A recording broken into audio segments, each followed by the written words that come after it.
ओम शांति। सभी बोलो प्यार से, ओम शांति। ब्राह्मण जीवन सर्वोत्तम और सर्वश्रेष्ठ जीवन है। ब्राह्मण जीवन से श्रेष्ठ और कोई जीवन नहीं है। देवता भी जिसकी महिमा गाते हैं, ऐसा ये ब्राह्मण जीवन है।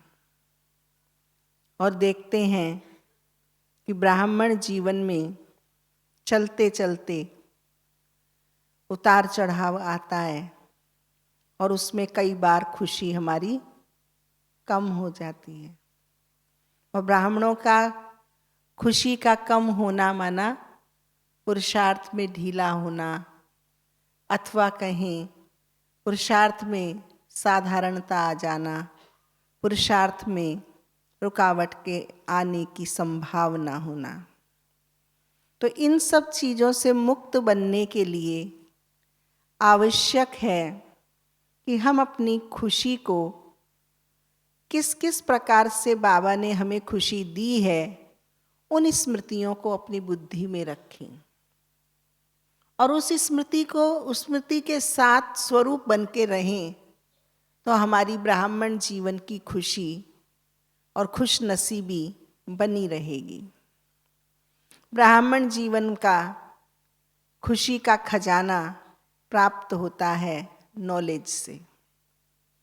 बाबा ने जो हमें सबसे पहले खुशी प्राप्त करने का तरीका बताया है, वो दी है हमको, अमोघ शस्त्र के रूप में दी है, वो है खुशी। खुशी दी है नॉलेज के माध्यम से। नॉलेज भी कितने प्रकार की नॉलेज बाबा ने हमें दी है। जब हम चिंतन करते हैं, मनन करते हैं, तो प्राप्त होता है कि सबसे पहली नॉलेज बाबा ने हमें स्वयं की दी है। आज संसार में मनुष्य सब कुछ को जानता है, लेकिन खुद को नहीं जानता। और हम ब्राह्मण भाग्यशाली हैं कि हम खुद को जानते हैं। क्या जानते हैं? क्या जानते हैं? मैं कौन हूँ, मैं किसकी हूँ और मेरा लक्ष्य क्या है। आदरणीय दादी जानकी जी कहा करती थी ना, 3 बार ओम शांति बोलते थे और 3 बार ये याद दिलाते थे। ये स्मृति हमको खुशी चढ़ाती है। मैं कौन हूँ? मैं संगम युगी श्रेष्ठ ब्राह्मण आत्मा हूँ।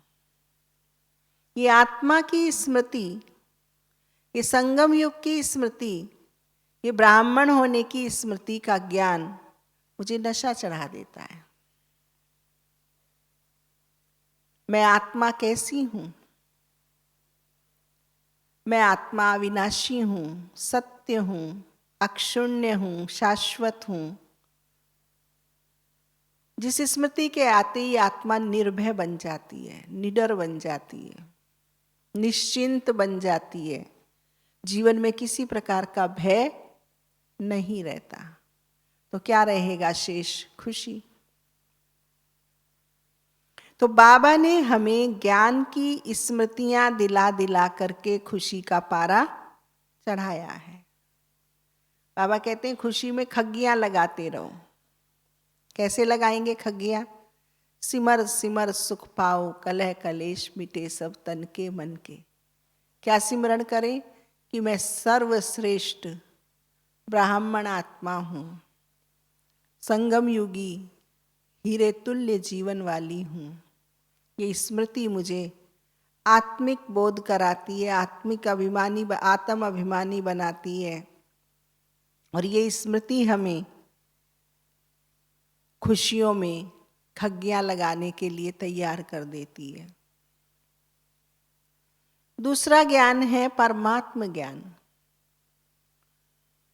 दुनिया में हम देखते हैं परमात्मा का मिलना तो बहुत बड़ी बात है, लेकिन परमात्मा का परिचय भी लोगों को नहीं है, परमात्मा की पहचान भी नहीं है। और हम बच्चे परमात्मा से संबंध निभाते हैं, परमात्मा का परिचय टिप्स पर सब लोगों को सुनाते हैं, नाम रूप गुण कर्तव्य पहचान उसकी सबको बताते हैं, और सबको बताते हैं कि परमात्मा हमारा पिता है, परमात्मा हमारा रक्षक है, शिक्षक है, स्वामी है, सतगुरु है। परमात्मा हमारा साजन है, सखा है। परमात्मा का परिचय होते ही हमें खुशी चढ़ जाती है कि मिला कौन है, कौन है हमारा साथी, किसके साथ है हम, किसकी छत्र छाया में है हम। बोलो, सर्वशक्तिवान भगवान की छत्र छाया में है। लोग भगवान से डरते हैं, दूरी बनाते हैं, और हम निरंतरता, सहजता, निकटता बनाते हैं।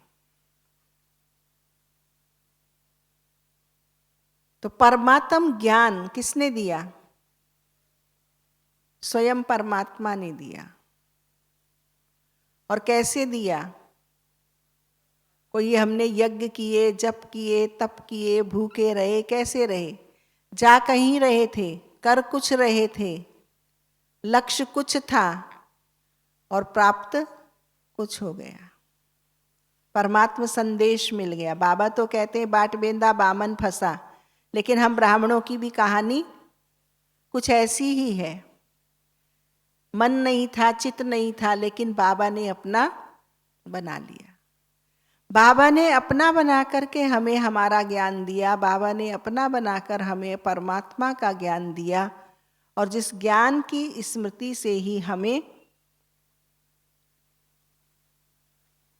खुशी आ गई कि पाना था सो पा लिया, पाने का ना कुछ रहा। बाबा के द्वारा परमात्म ज्ञान मिलने से हमें खुशी चढ़ी। और तीसरा है समय का ज्ञान। ज्ञान भी 3 प्रकार का चाहिए हमें। समय कौन सा चल रहा है? पूछेंगे तो ड्रामा के चक्र के अनुसार सभी बताएंगे ना, घड़ी देखते ही कि समय ये चल रहा है।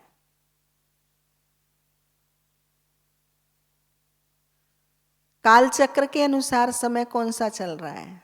संगम का समय चल रहा है। बाबा ने थोड़े 2-3 दिन पहले ही वरदान में बताया कि 5 मिनट का समय भी खोया माना 5 वर्ष खोए। इतना मूल्यवान है समय। लेकिन हम समय को पहचानते नहीं हैं। समय के ज्ञान को जो बाबा ने हमें दिया है, उस समय की वैल्यू नहीं करते, जिससे हमारी खुशी गायब हो जाती है। बाबा ने बताया पहली सीटी बज चुकी है, दूसरी बजने वाली है, समय की ट्रेन छूटने वाली है। हम 98 के महावाक्य पढ़ रहे हैं अव्यक्त, तो बाबा ने कहा लेट तो हो गई, लेकिन अभी टू लेट नहीं हुए। लेकिन 28 साल के अंदर तो टू लेट हो गए हैं। तो समय तेजी से चल रहा है। और वो समय तेजी से, कितनी तेज गति से चल रहा है? उदाहरण के रूप में समय इतनी तेज गति से चल रहा है जैसे ट्रेन आ जाए और ट्रेन की सीढ़ी पे पांव रख दें और ट्रेन छूट जाए। इतनी तेज गति से। जब समय की रफ्तार का ज्ञान हमें होगा, जब समय की विजुलाइजेशन हमें होगा, तो समय की खुशी हमें रहेगी। अब छूटती हुई ट्रेन किसी की पकड़ में आ जाए तो उसे खुशी होगी ना, और देखते देखते उसके सामने से गुजर जाए तो। ऐसे ही ये संगम की अनुभूतियों का समय, संगम की प्राप्तियों का समय, संगम की शक्तियों की लेन देन का समय व्यतीत होता जा रहा है। इस संगम युग के अंदर हम ट्रेन में चढ़ रहे हैं, और ट्रेन में चढ़ते चढ़ते पांव रख दिया सीढ़ी के ऊपर, और पीछे से कोई हमें पकड़ के पीछे खींच रहा है, तो हम पीछे खींचेंगे या आगे जाएंगे? ऐसे ही हम देखते हैं, दिन भर में हमें कोई कुछ बोल देता है तो वो बातें तो हमें याद रह जाती हैं, लेकिन प्यारे बाबा ने 4 पेज की मुरली के अंदर जो शिक्षा दी, जो आज्ञा दी, जो सावधानी दी, जो पढ़ाई पढ़ाई, जो प्रेम की वर्षा की, वो क्या होती है? भूल जाती है। और इसका भूलना ही माना संगम के समय को भूल जाना। संगम के समय को याद रखना माना सुनी सुनाई बातों पर विश्वास नहीं करना। बाबा ने जो कहा है उस बात पर विश्वास रखना, उस बात पर अमल करना, उस बात को स्मृति में रखना और अपने खुशी के ग्राफ को कम नहीं होने देना। अगर बाबा की बात को छोड़ अन्य किसी की बात को दिमाग याद करते हैं, स्मृति में लाते हैं, तो हमारी खुशी, सबसे बड़ा दुश्मन है हमारी खुशी के गायब करने का।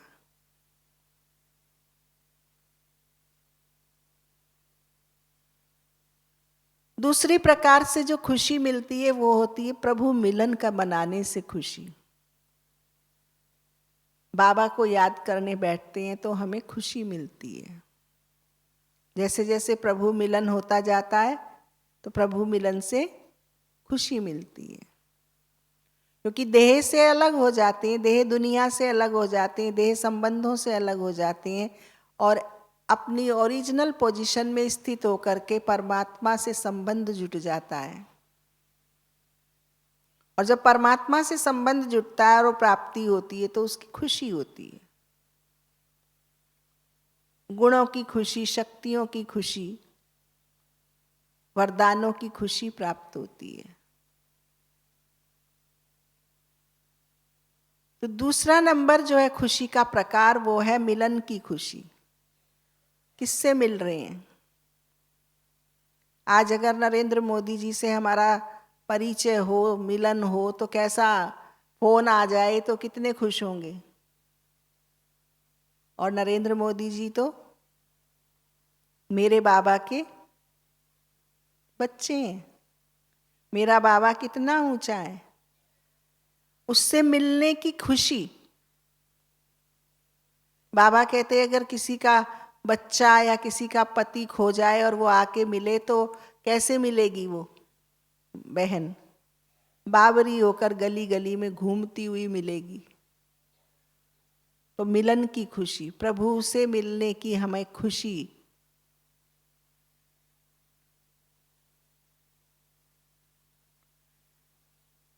तीसरी खुशी है पढ़ाई की खुशी, पढ़ाई के द्वारा खुशी। हमारी पढ़ाई का शास्त्र कौन सा है, पोथी कौन सी है हमारी पढ़ाई की? बोलो। मुरली। अगर एक दिन भी मुरली ना पढ़े तो कैसा लगता है? किसी को लगता है अच्छा मुरली मिस होए तो? सब कुछ कर लें लेकिन किसी कारण से, जरूरी कारण से मिस हुई मुरली, लेकिन फिर भी मन एक रिक्तता, एक शून्यता, एक अभाव, एक खोया खोया सा, अधूरापन सा उसको महसूस होता है। कई बार तो व्यवहार में मुरली के अभाव में चिड़चिड़ापन भी आ जाता है। तो परिवार वाले क्या कहते हैं? इन्हें सेंटर भेज दो। क्या कहते हैं परिवार वाले? इन्हें सेंटर भेज दो। आज ये सेंटर नहीं गए हैं ना, इनकी मुरली की पढ़ाई पूरी नहीं हुई है, तो इसलिए इनका आज बदलाव आ रहा है स्वभाव में। तो पढ़ाई हमें खुशी देती है। मुरली में जैसे ही सुनते हैं मीठे बच्चे तो रोम रोम पुलकित हो जाता है। बाबा को मालूम है हम कैसे हैं, लेकिन बाबा हमें पहली मुरली शुरू करेंगे तो मीठे बच्चे बोलेंगे और लास्ट में मुरली पूरी करेंगे तो डबल मीठे बोलेंगे। मीठे मीठे सिक्की लदे, 2 बार मीठे होता है ना, पहले 1 बार मीठे। कितने सारे प्रश्नों का हमारा हल मिलता है। आध्यात्मिक प्रश्नों का हल, सामाजिक पारिवारिक प्रश्नों का हल, तबीयत का हल, मुरली सारी समस्याओं का समाधान है। और जैसे जैसे मुरली सुनते जाते हैं ऐसे ऐसे मन प्रफुल्लित होता जाता है, मन भरता जाता है, मन खुशियों से, आनंद से ओतप्रोत होता जाता है।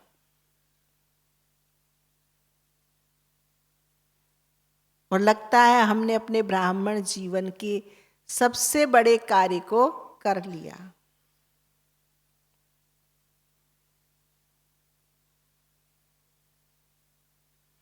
चौथी जो खुशी हमें मिलती है वो है बाबा से सर्व संबंध निभाने की खुशी। बाबा से हम मिलन मनाते हैं, लेकिन कैसे? एक है आत्मा परमात्मा का मिलन, एक है सर्व संबंधों से बाबा के साथ मिलन। जन्म जन्मांतर हम गाते आए, त्वमेव माताश्च पिता त्वमेव, त्वमेव बंधुश्च सखा त्वमेव, त्वमेव विद्या द्रविणम त्वमेव, त्वमेव सर्वम मम देव देव। जन्म जन्म गाया था, लेकिन किसी ने हमें नहीं बताया कि परमात्मा कैसे माता है, कैसे पिता है, कैसे बंधु है, कैसे सखा है, कैसे धन है, कैसे विद्या है। लेकिन बाबा ने आकर के हमें ये सारे रहस्य स्पष्ट किए कि बाबा हमारा माता है, पिता है, बंधु है, सखा है, साजन है, दोस्त है, सखा है, धन है, विद्या है, बुद्धि है, सब कुछ है। इसलिए ब्राह्मणों का गीत कौन सा है? मेरा तो एक बाबा, दूसरा ना कोई। आपका ही गीत है ना? ढूंढते हो उस समय दूसरा कौन कौन है, या बोल देते हो?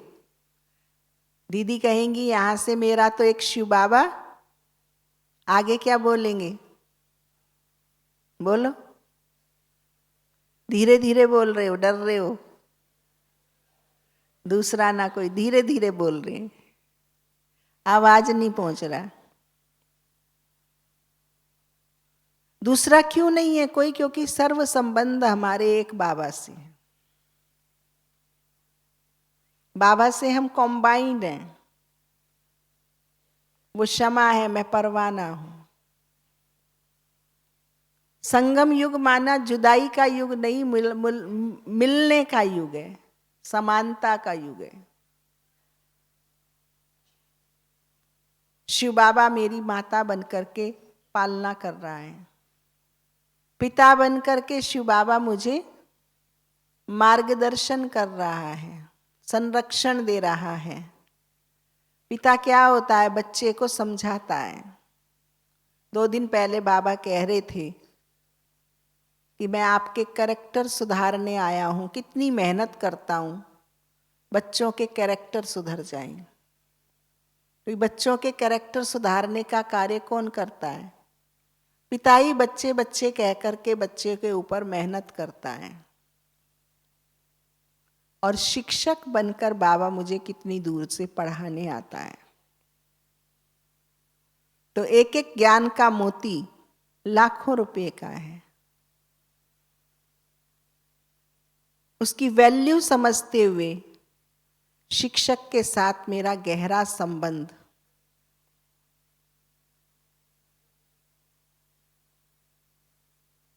मैं कॉम्बाइंड हूं। कभी माँ के रूप में, कभी पिता पुत्र के रूप में, कभी टीचर और विद्यार्थी के रूप में, कभी सतगुरु के वरदानी रूप से, कभी सखा के रूप से, कॉम्बाइंड रूप में। ये संबंधों की स्मृति मुझे खुशी देती है। एक में ही सारा संसार समाया है, एक में ही सार है, एक वही बाबा है, जिसके ऊपर एक कहानी है। ये एक राजा ने अपने राजमहल के अंदर से जानना चाहा कि प्रजा लोग कैसे हैं। तो पहले तो गुप्त वेश बना करके भ्रमण करते थे।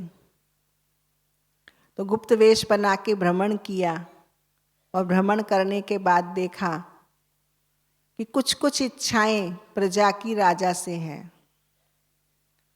तो राजा ने अपने यहाँ दरबार लगवाया और सभी प्रजा के लोगों को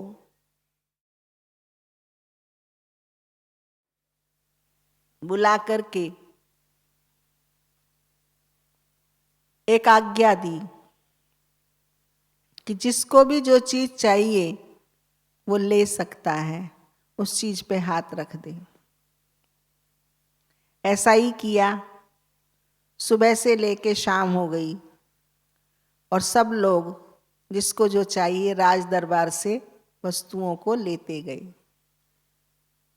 लेकिन एक बालक दूर बैठा हुआ देख रहा था इस दृश्य को, जो सुबह से लेके शाम तक लोग आ रहे थे, ले जा रहे थे, उठा रहे थे, छू रहे थे, बता रहे थे और राजा देता जा रहा था। लेकिन वो बालक जो था इन सब दृश्यों को देख रहा था और गंभीर मुद्रा से मुस्कुरा रहा था।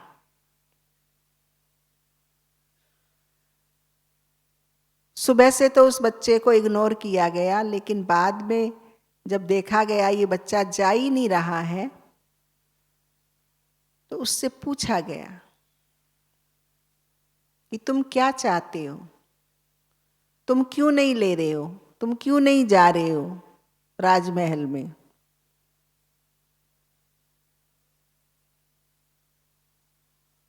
तो उसने बताई अपनी इच्छा कि मुझे राजा से मिलना है। और जब राजा से मिलने की बात आई तो राजा को बताया गया, तो राजा ने कहा हाँ हाँ जरूर मिलाओ। तो बालक ने राजा के सर पर ही हाथ रख दिया।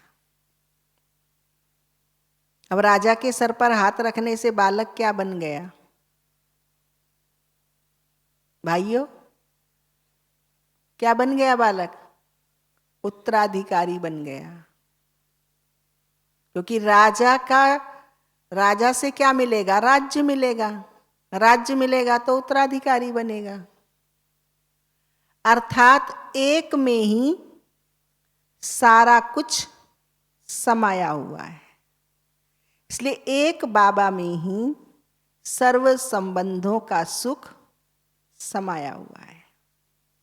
एक बाबा के साथ जितना हम रहते हैं उतना सर्व संबंधों का रस, सुख, खुशी हमको प्राप्त होती रहती है। दुनिया में तो कि एक संबंध को ठीक करो तो दूसरा बिगड़ता है, दूसरा को ठीक करो तीसरा बिगड़ता है। यहाँ तो एक संबंध ठीक तो सारे संबंध ठीक। और वो एक संबंध कौन सा है? वो एक संबंध कौन सा है? मैं आत्मा हूं, शरीर नहीं।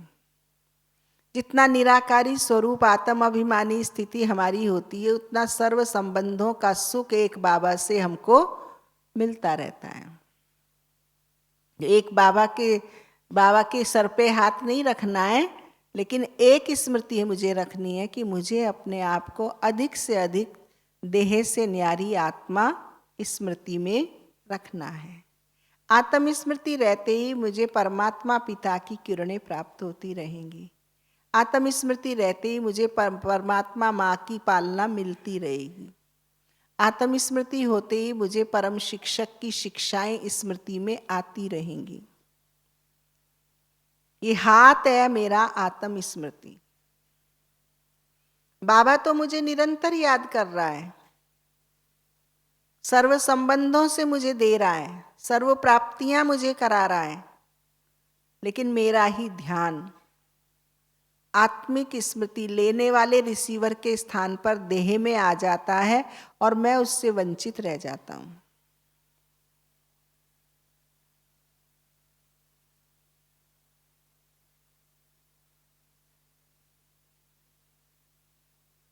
पांचवा है प्राप्तियों का प्राप्तियों के द्वारा बाबा से प्राप्त खुशियां। जिस दिन से हम बाबा के ब्राह्मण बच्चे बने हैं उस दिन से लिस्ट तैयार करें। कितने प्रकार की प्राप्तियां बाबा ने हमें कराई हैं। कोई है ऐसा सभा में जो ये कहे कि मैं बाबा का बनने के बाद मुझे कुछ प्राप्ति नहीं हुई है? सूक्ष्म स्थूल दोनों प्रकार की प्राप्तियां बाबा हमें कराते हैं और बाबा से हर ब्राह्मण आत्मा को होती है। बाबा कहते भाषण कोई कर सके ना कर सके, लेकिन अनुभव बाबा के साथ के हर कोई सुना सकता है।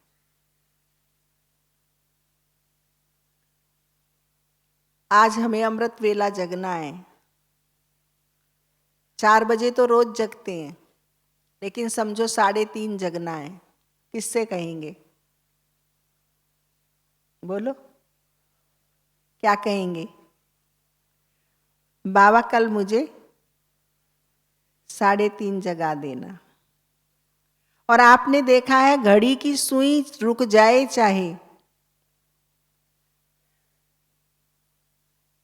चाहे आपका अलार्म बंद हो जाए, चले नहीं, लेकिन आपका सबकॉन्शियस माइंड आपको 3:30 से पहले ही 1-2 मिनट पहले जगा देगा। और आप क्या कहेंगे? क्या कहेंगे? बाबा ने मुझे जगा दिया। कोई दुख और कष्ट होता है जीवन में, शरीर में परेशानी होती है, तो किससे कहते हो? क्योंकि बाबा सुप्रीम सर्जन है। बाबा से हम कहते हैं और थोड़ी ही देर के बाद हम उसका प्रतिफल प्राप्त करते हैं कि चेंज आने लगता है। घर परिवार के अंदर हम लोग रहते हैं तो घर परिवार के सदस्य भी कहते हैं कि बाबा आपकी सुनता है, जरा बाबा से कह दो अपनी। कहती है ना? कौन कराता है? और वो भी अनुभव करते हैं कि इनके बाबा ने हमें ठीक कर दिया, इनके बाबा ने हमें ये प्राप्त करा दिया। होता है नहीं होता है? तो इस प्रकार से हम देखते हैं, कहीं हम जा रहे हैं और हमारी बस छूटने वाली है तो क्या कहेंगे? बाबा जरा बस को लेट कर देना। और पहुंचते हैं तो लेट आती है। कितनी खुशी मिलती है। नाचते हैं मन, बाबा ने कर दिया, क्योंकि हमने और किसी से तो कहा ही नहीं था। किससे कहा था? बाबा से कहा था। तो प्राप्तियों की लिस्ट निकालो आप। दुनिया के अंदर तो प्राप्ति 1, 2, 3, 4 की संख्या से बढ़ती है। हम ब्राह्मणों की प्राप्ति बिंदी बिंदी बिंदी से बढ़ती है। बिंदी स्वरूप आत्मा के ऊपर, एक बिंदी आत्मा के ऊपर 0 लगाते हैं तो 10 हो जाता है। 10 के ऊपर बिंदी रूप आत्मा की बिंदी लगाई तो क्या हो गया? और 100 के ऊपर लगाई तो 1000 हो गया। इसलिए बाबा ने हमारा टाइटल क्या दिया है? पद्मा पदम पति। अरब खरब गुना तो कल बाबा ने हमें मुबारक दी, लेकिन बाबा हमें बनाने आए हैं पद्मा पदम पति। आत्म अभिमानी स्थिति की जितनी बिंदियां हमारी लगती जाती हैं, उतना उतना ही हम प्राप्तियों की लिस्ट हमारी लंबी होती जाती है। दुनिया वालों की लिस्ट बहुत धीरे बढ़ती है, हमारी लिस्ट बहुत फास्ट बढ़ती है। संसार में तो सोचना पड़ता है कौन सी बात के लिए किससे कहें, कब कहें, कहाँ कहें, इनसे कहना ठीक है या नहीं। लेकिन हमारा बाबा ऑलवेज रेडी है। हर कार्य के लिए रेडी है, हर बात का उत्तर देने के लिए, हर बात की अनुभूति कराने के लिए रेडी है। शर्त एक है। कौन सी शर्त है? अपने को आत्मा समझ, मुझ बाप को याद करो। मेरे जिम्मे तेरे हर काज संवारूंगा, पर तू सिर्फ एक काम कर, अशरीरी बन मुझ बाप को याद कर। एक काम तेरा, 99 काम उसके। तो प्राप्तियों की लिस्ट क्या होगी? बढ़ती चली जाएगी। और छठा नंबर है खुशी को बढ़ाने का जो तरीका है, आधार है, उसका छठा पॉइंट है प्रारब्ध की स्मृति। ब्राह्मण जीवन के बाद हमारा स्वरूप क्या है? देवताई स्वरूप। फरिश्ता भी ब्राह्मण में ही आता है। ब्राह्मण जीवन की पराकाष्ठा का नाम है फरिश्ता। और ब्राह्मण जीवन, फरिश्ता जीवन पूरा होते ही हम क्या बनेंगे? देवता। जिसे बाबा 5 स्वरूपों के अभ्यास में कहते हैं अनादि स्वरूप और आदि स्वरूप। आदि स्वरूप में हम सब क्या हैं? आदि स्वरूप में देवता हैं। देवता भी कौन सा? 16 कला संपूर्ण, संपूर्ण निर्विकारी, मर्यादा में पुरुषोत्तम, डबल अहिंसक, सूर्यवंश घराना, डबल ताजधारी, वो हम देवता हैं। अभी बाबा का बनने से पहले हम भक्ति करते थे। किस किस ने भक्ति की है ज्ञान में आने से पहले? की है ना सबने? रामायण पढ़ी है ना?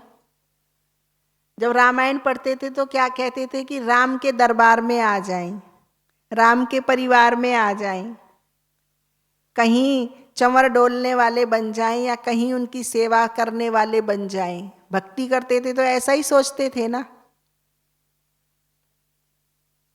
लेकिन अभी बाबा का बनने के बाद जो प्रारब्ध की हमें स्मृति आई है, तो अभी किसी से पूछो राम सीता कौन बनेगा, तो कोई है तैयार? एक भी नहीं है। और लक्ष्मी नारायण जो बनेंगे वो हाथ उठाओ। सब कौन बैठे हैं? ये है प्रारब्ध की स्मृति। पिताश्री ब्रह्मा बाबा के लिए कहा जाता है कि ट्रांसलाइट का लक्ष्मी नारायण के चित्र को देखकर बाबा खग्गियां लगाते थे। कहते मैं ये बनने वाला हूं। तो जो बाबा ने किया वो तत्वम, वो हमें करना है। तो मुझे भी लक्ष्मी नारायण की स्मृति ऐसी रहे जो नशा चढ़ा रहे, खुशी चढ़ी रहे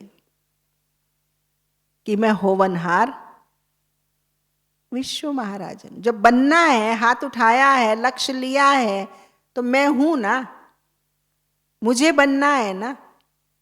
बनना है और हूं तो वो स्वरूप में आए तो खुशी चढ़ी रहेगी।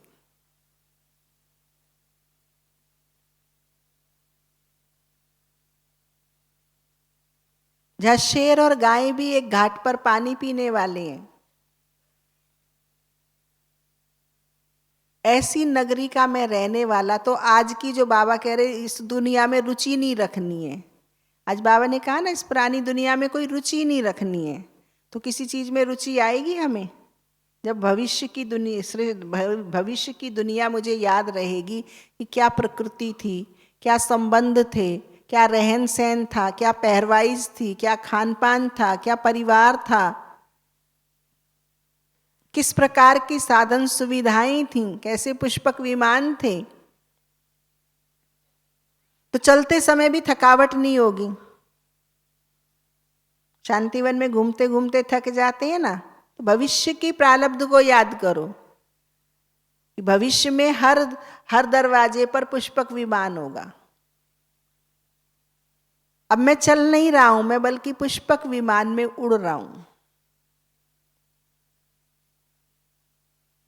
ये सोच मुझे भविष्य की प्रारब्ध की स्मृति मुझे खुशी देती है।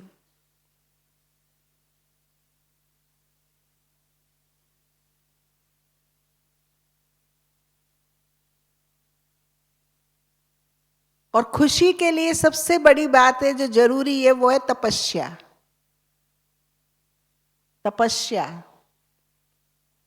तपस्या माना अंतर्मुखी होके मौन बैठना नहीं, सूखा नहीं। तपस्या माना रमणीक, मनोहारी।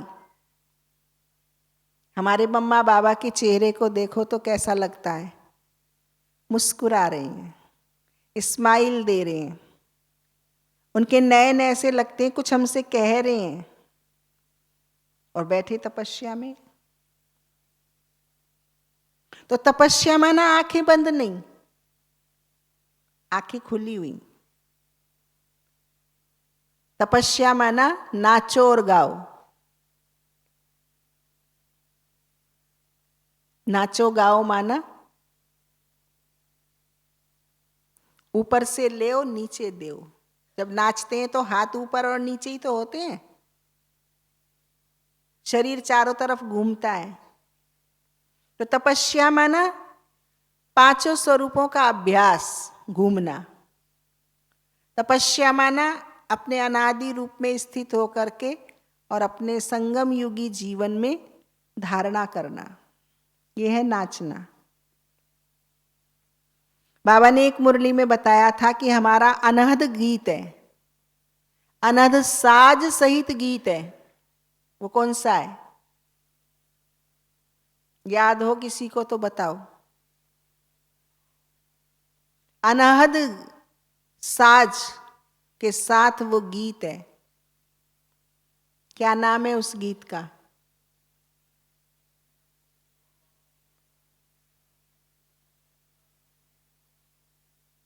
वो गीत है मेरा तो एक बाबा, एक बाबा मेरा, मैं बाबा की बाबा मेरा। ये वो गीत है, अनहद साज वाला गीत, मैं बाबा की बाबा मेरा। ये निरंतर अंदर में बजता रहे, ये गीत गाते रहो, मैं बाबा की बाबा। किसका है बाबा? थोड़ी देर के लिए किसी को दे दो, कह देंगे तेरा बाबा। स्वप्न में भी कह देंगे, स्वप्न में भी कोई नहीं कहेगा तेरा बाबा। किसका बाबा है? मैं बाबा की बाबा मेरा। ये अनहद साज का गीत है। ये जितना हमारा बजता रहेगा मन के अंदर, उतनी तपस्या होती रहेगी, उतना हमारा तन मन धन सेवा में लगता रहेगा। और जितना हमारा तन सेवा में लगता है, जितना मन हमारा सेवा में लगता है, जितना धन सेवा में लगता है, तो खुशी बोलो लानी नहीं पड़ती, ढूंढनी नहीं पड़ती, स्वतः आती रहती है। बाबा के यज्ञ में हमारा तन लगे, बाबा के यज्ञ में हमारा मन लगे, बाबा के यज्ञ में हमारा धन लगे, उतना वृद्धि को पाता है, तन तंदुरुस्त होता है, मन निर्मल होता है, और धन कुबेर की तरह बढ़ जाता है।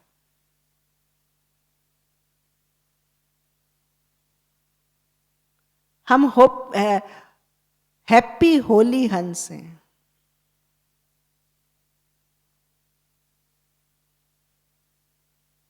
और इन खुशी को कायम रखने के लिए हमें कुछ बातों का ध्यान रखना अनिवार्य होता है। ये जो बाबा ने हमें 6 प्रकार की खुशी दी है, इस 6 प्रकार की खुशी को कायम रखने के लिए हमें 6 बातों की विधि को अपनाना होता है। वो 6 प्रकार की विधि को अपनाएंगे तो हम खुशनुमा, खुश नसीब संगम युग पर बने रहेंगे। वहाँ मेरा बाबा, वहाँ मेरा भाग्य, वहाँ मेरा ड्रामा गाते रहेंगे। वाह वाह, खुशी में खगियां लगाते रहेंगे। उसमें सबसे पहले आता है अमृत वेला। बाबा को विधिवत याद करना।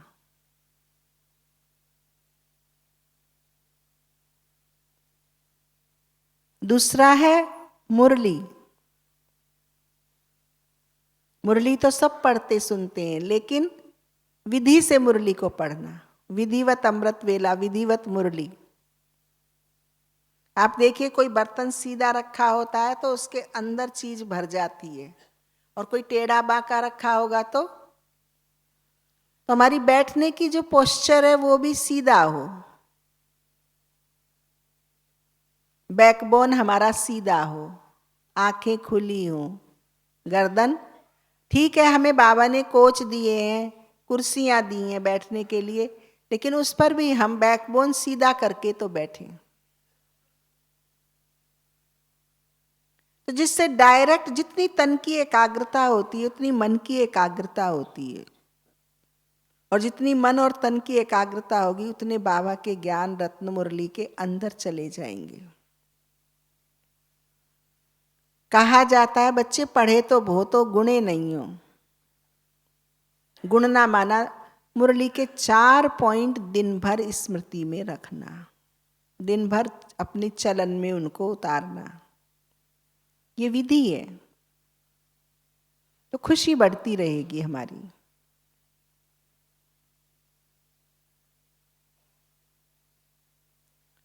पहले भी आपका ध्यान खिंचवाया मैंने इस बात पर कि देही अभिमानी इस स्थिति, जितना हो सके हर कर्म व्यवहार में, हर संकल्प में अपनी आत्मिक स्मृति को बढ़ाते चलो। दिन भर की दिनचर्या में आत्मिक स्मृति जितनी हमारी बढ़ती जाएगी उतना ही हमारी खुशी की विधि बढ़ती जाएगी।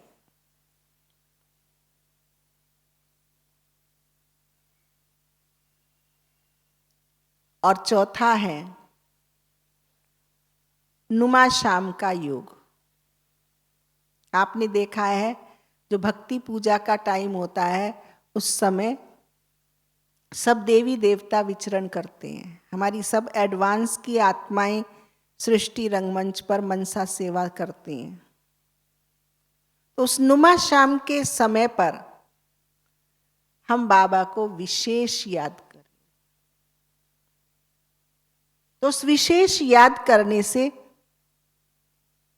हमें भी अनुभूति होगी और हम औरों को भी अनुभूति करा सकेंगे।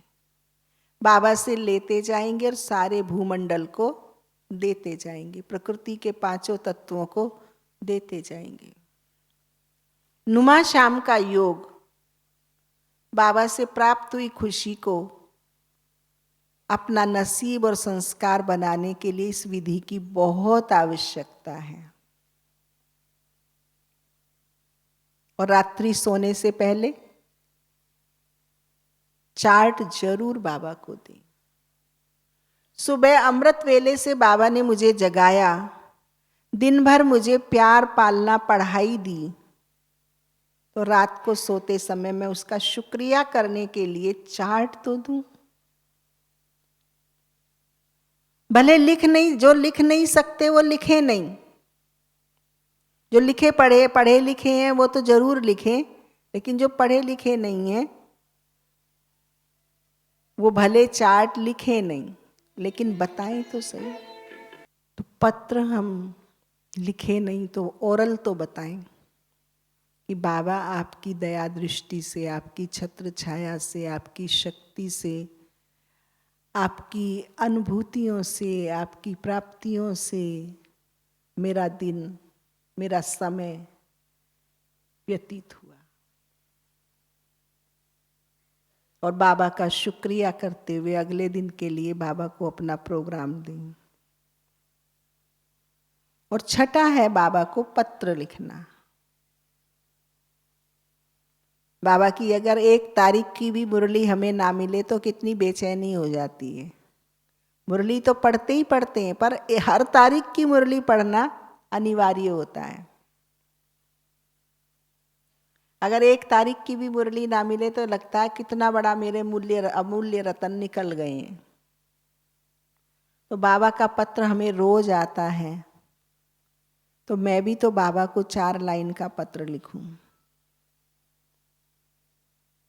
कि शुक्रिया बाबा, आपने मुझे निहाल कर दिया, खुशहाल बना दिया, खुशनसीब बना दिया, सारी दुनिया से उत्तम बना दिया। अभी तो दुनिया वाले भी कहते हैं ना कि तुम लोग कुछ न्यारे लगते हो, निराले लगते हो, क्योंकि हमारा जो ज्ञान है, उसका जो चिंतन है, वो चेहरे पे आता है। दफ्तर में जाएंगे, परिवारों में जाएंगे तो सब देखेंगे, सब विश्वास करते हैं हमारे ऊपर कि कोई अच्छा मार्गदर्शन, कोई अच्छी विधि युक्ति सलाह इनसे मिल सकती है। तो ये सारा किसने दिया है हमें? बाबा ने। तो ऐसे बाबा को प्यार से पत्र लिखना, भक्ति में तो कहते थे तेरा पता होता तो तुझे खत लिखता, अब तो सब कुछ हमारे हाथ में है। खुशी की चाबी हमारे हाथ में है, खुशनसीबी की चाबी हमारे हाथ में है, खुशियों का दाता हमारे साथ में है। सदाई खुश नसीब बने रहें, खुशी में खग्गियां लगाते रहें, और सदा ही वाह मेरा बाबा वाह, वाह मेरा भाग्य वाह, वाह ड्रामा वाह, वाह रे मैं वाह के गीत गाते रहे। ऐसी शुभ कामना, शुभ भावना के साथ सदैव खुश रहें, पूरा संगम युग आनंद में डूबे रहें, ऐसी शुभ भावना के साथ। ओम शांति।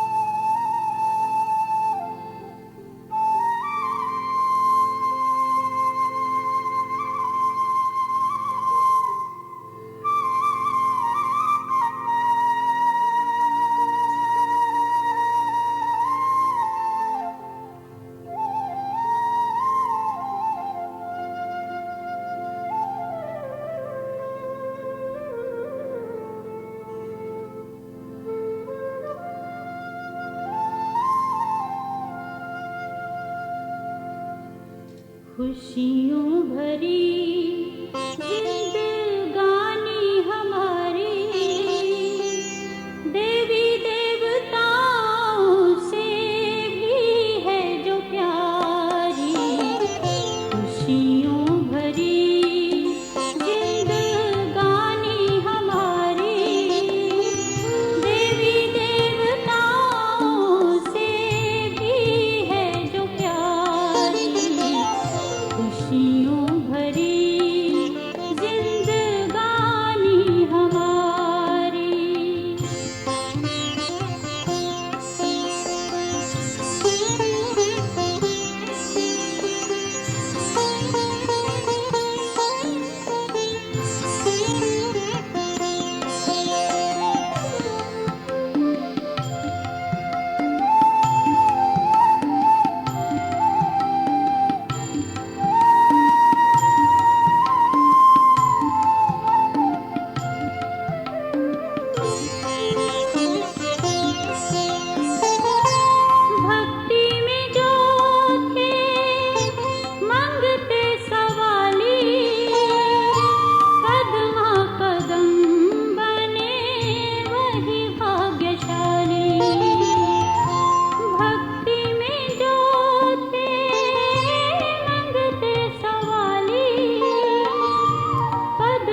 खुशी हो